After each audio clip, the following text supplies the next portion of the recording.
El diluvio había terminado, la tierra estaba limpia. Noé y su familia salieron a un mundo nuevo. 8 almas para repoblar el planeta. La bendición de Dios fue renovada. Fructificad, multiplicaos y llenad la tierra. Los hijos de Noé fueron Sem, Cam y Jafet. De ellos se extendió toda la población. La humanidad se concentró en la llanura de Sinar, una vasta y fértil región oriental. Inicialmente, todos hablaban una sola lengua, un único idioma y un mismo vocabulario. La comunicación era perfecta y sin barreras. Pero el pecado del orgullo permanecía. La naturaleza humana, a pesar del juicio, seguía caída. Los hombres recordaban el diluvio, pero temían la dispersión ordenada por Dios. Ellos deseaban la unidad sin el Creador. Su corazón se inclinó a la soberbia y la rebelión.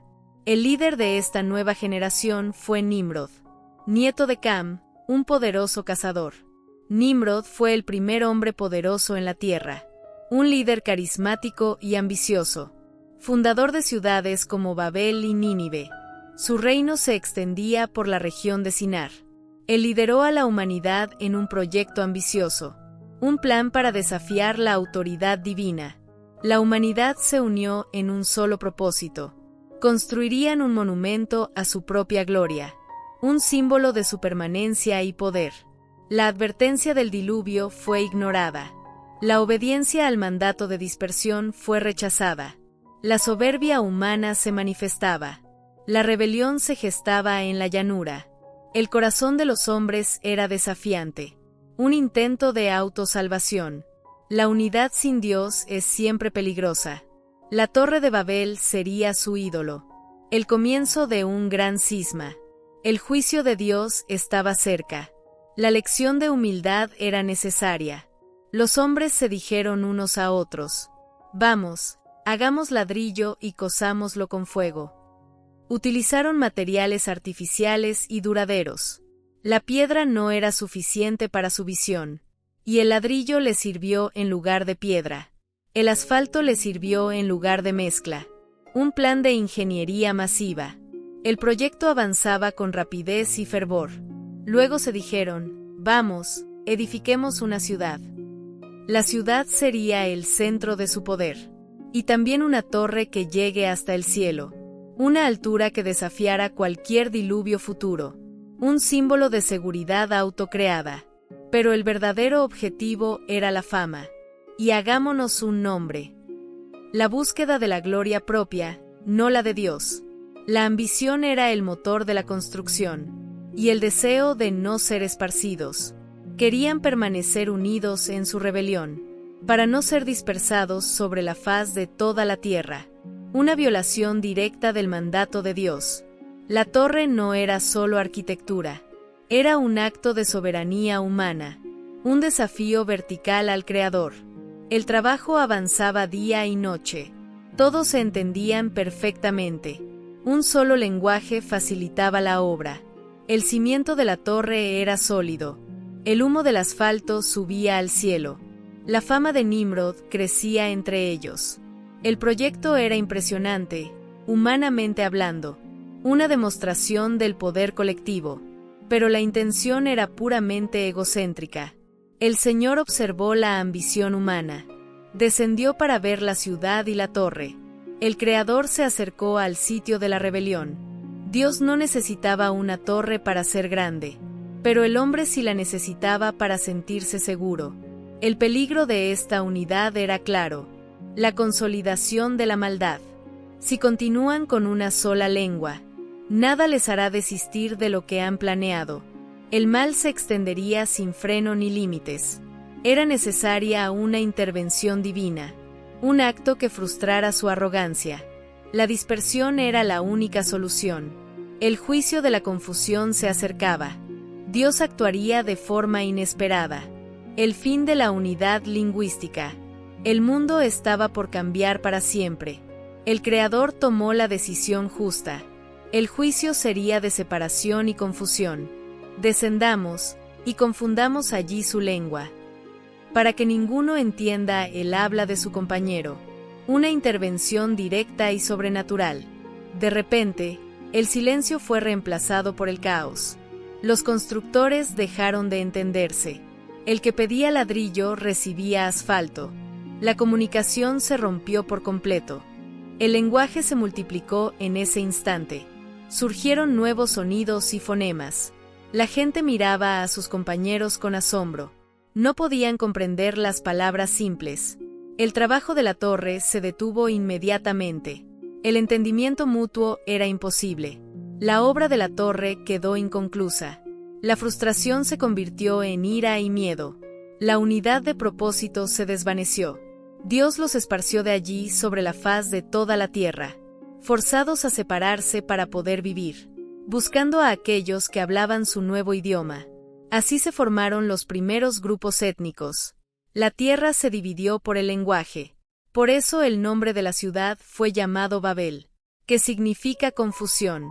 El monumento a su orgullo se convirtió en su ruina. El juicio de Dios fue de dispersión. El origen de las naciones se estableció. Los descendientes de Sem se dirigieron a Asia. Los de Cam se dirigieron a África y Canaán. Los de Jafet se dirigieron a Europa.